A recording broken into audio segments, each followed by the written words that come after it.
had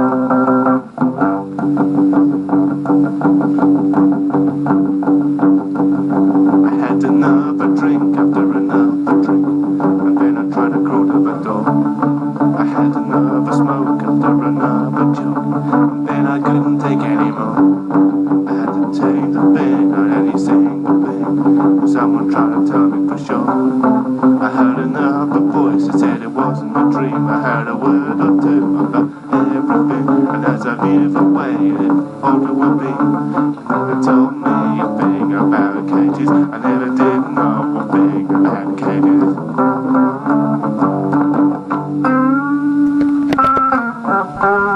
Most modern bikes in the base of the fuel bowl now have a little tap that you can turn on. You can put a little hose on it, having coming up here, and then you can check how the fuel bowl is filling to what height and check the setting of the float with the carburetors on the bike. But the KH250 and the S1Cs don't have that. So what I was going to do, I've got a spare fuel bowl, see if I can modify it and add this little potential tap, if you like, into the base of this carburetor. I'm going to try and drill through the bottom of here and then have that coming up through there, and then as this fills up it should then flow down the tube. Then when the float shuts off we should be able to measure the fuel height. Now this is an M4 on the end here. It's supposed to have a 3.3mm drill. I've only got a 3, so I'm going to, hang on, what's this? Oh, 3.2. Oh well, we'll use that then. I'm going to drill straight through the middle of here. I'm going to get a little centre punch first and tap it so we go straight through, put it in the pillar drill, drill straight through, then run an M4 tap through, and hopefully this should just go straight in. So that's the plan, so let's go to the pillar drill. Right, so I've got the punch mark right in the centre. Just going to put the drill in the pillar drill, clamp this in, and we'll drill through and see how well it goes.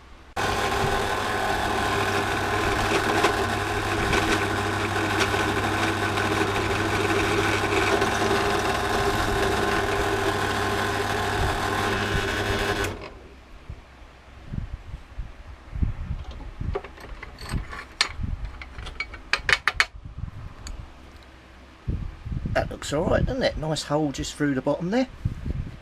And then what we'll do is we'll get the tap and we'll tap it. There you go, looks good. Right, let's find me tap. Now normally you would tap these in a lathe and have the tap in the lathe and run it straight into the hole and it would all be lined up. But obviously I haven't got a lathe. So I'm just putting a bit of washing up liquid on there. Here's the tap, which is M4, the little device it fits into. So we then tighten that up and basically you put this in and twist it. So I'm just going to let it try and find its own way in.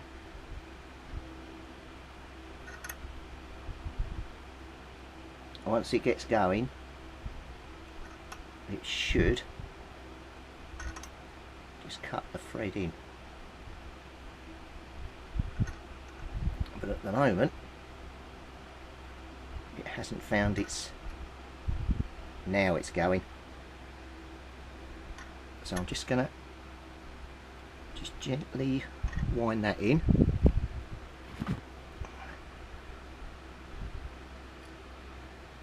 More washing up liquid around the base, just using it as a bit of a bite indicator. So we're now cutting the threads in. You can see that's nicely positioned, and that has now gone right through the hole into the other side. So what I've had to do is I've had to add a little spacer to the bottom of this screw where it goes through, because it was too long and hitting the bottom of the main jet, which fits into that circle. But now with my spacer on,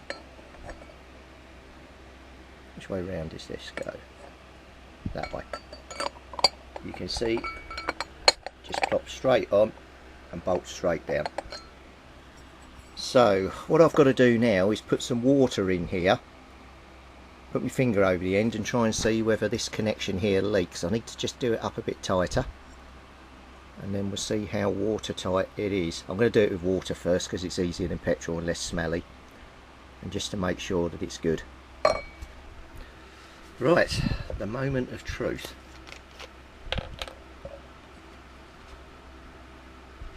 Finger over there, tiny bit of water in,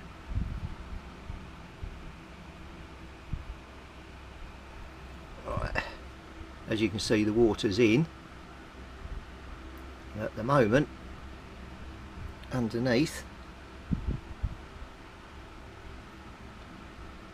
is dry, so that looks to be working at the minute. So let me tip the water out, turn that over,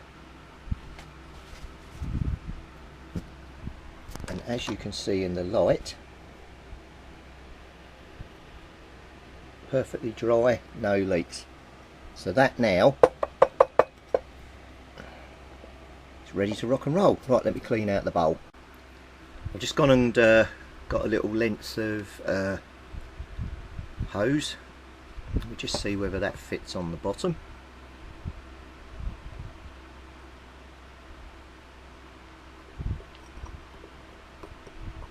Which it does nicely.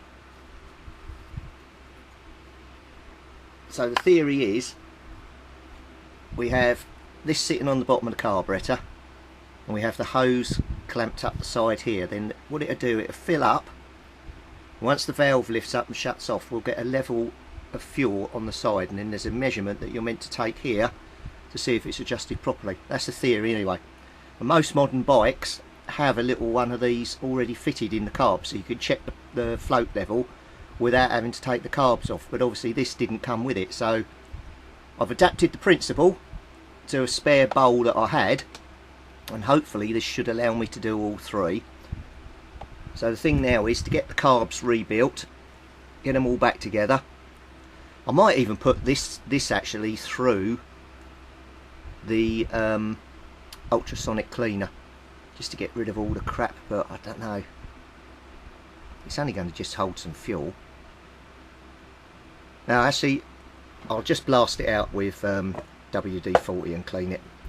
Doesn't matter about the dirt on the outside because it's basically the inside that matters, and it's quite clean inside. Right, let's get on. I was just sitting here reassembling the carb and blowing all the jets out, and I looked down this hole here and I couldn't see anything, so I thought, oh, that's probably not a jet or anything.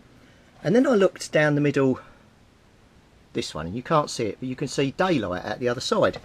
So this was blocked, so I was trying to push wire and God knows what down there, and I've managed to get this little jet out, and that is blocked solid. I'll take you a quick close-up picture now.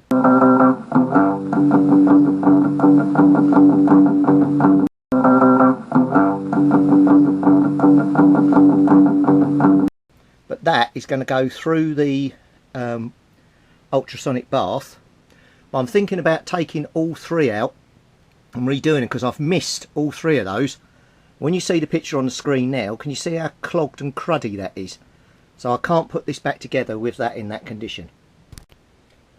Well, I've sort of unblocked it, but all this like hard black goo's been coming out. You can see sort of dotted around on the paper. I managed to get a bit of wire through it, but that needs to go into the ultrasonic cleaner to loosen up all the crud inside and then allow us to get it off. But yeah, I'm definitely doing the other three.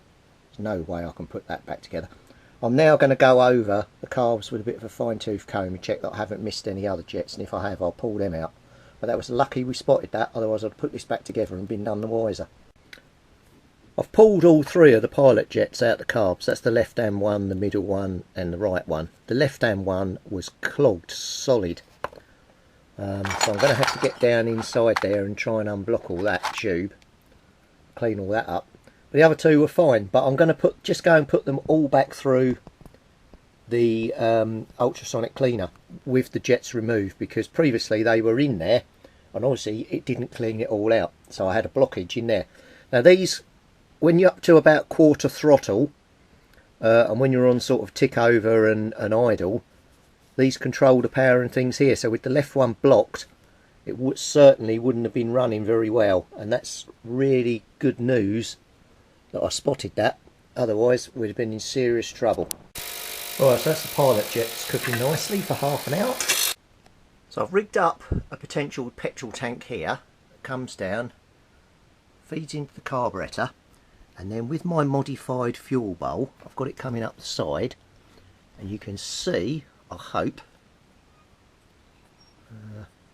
that it's filled up to just below this line. Now I need to, for a 25mm float, I need to now go and get a little measure and work out whether that's within the limit. I think it's from this line down. I think it's got to be 2 or 3mm. It looks pretty good, to be honest. So I think that float is set correctly, but let me go and do that. But I'm well pleased with that.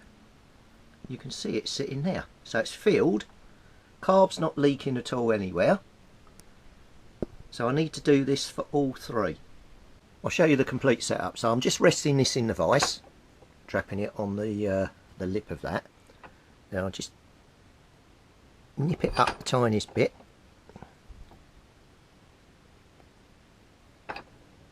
Just so it holds it a bit more sturdy. And then what I'm going to do is I'm going to bring this up so this pipe sits just above the top of here, and then I'm going to cable tie it round the body to there. Let me just do that now and I'll show you how that looks. So I've joined 2 cable ties, looped them round, got just a little bend here, it's coming up, and that's sitting just at the top there, nice and straight, so we can then measure the level from this line down, so we want 3mm.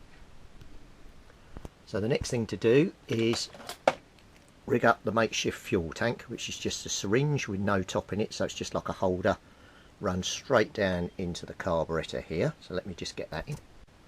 Okay, so that's got that in there, and then what I'm doing is I'm securing this around a little cable tie I've got here, wrapping a cable tie around here, put it through the looper there which can't be pulled off, and then it just holds it straight to allow the fuel straight down and into the carb.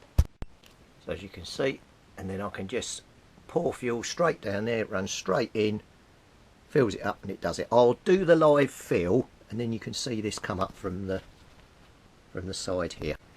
Right, I've got 20ml of fuel which I'm going to inject down the carb now, if I can get it all in. And what you can see, oh Jesus, that's all going.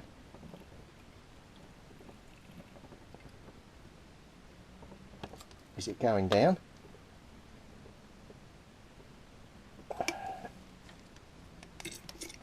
Right, it's all in. Check for leaks. No leaks.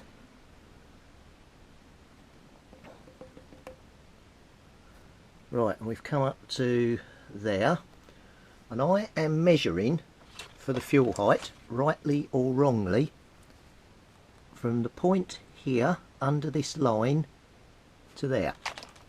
And all I'm using is, if I can find it, bear with me, I'm using the little protractor.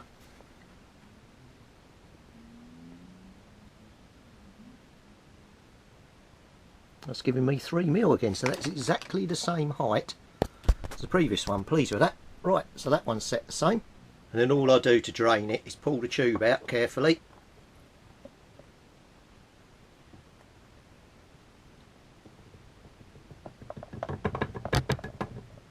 And she's drained.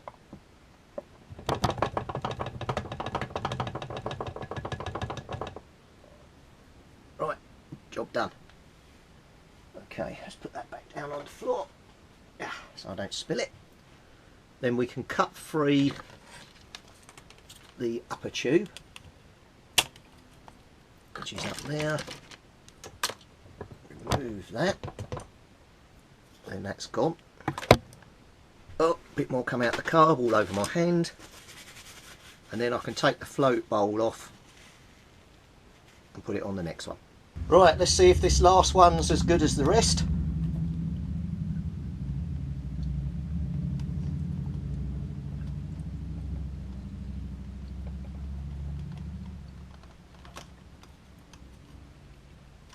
Oh, Jesus. Right, it's in. What have we got?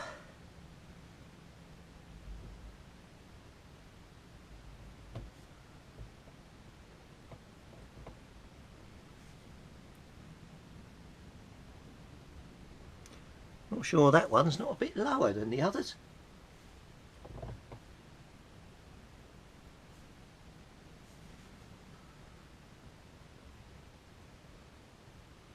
Let's measure it. Where's the protractor? That is a very good question.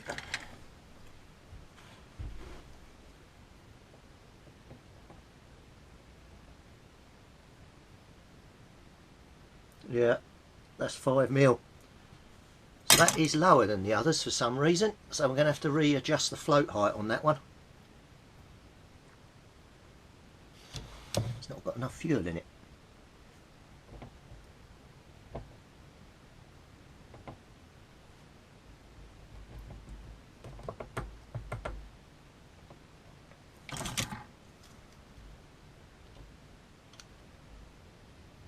Yeah, 5mm. Right, we'll have to redo that one, but that's why we check. Well, it was all going so well.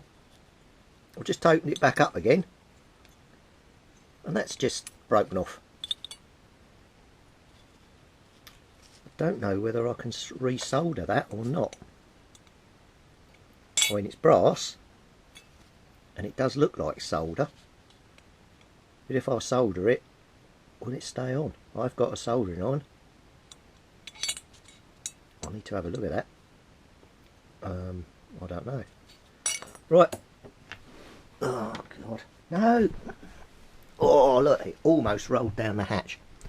Well, that's it for today then. That's me stocked in my tracks. So I'm going to finish there, go off do a bit of research and see if I can resolder this float. Someone trying to tell me for sure. I heard another voice that said it wasn't a dream. I heard a word or two about everything, and as I live away, what it would be. You never told me a thing about cages. I never did know a thing about cages.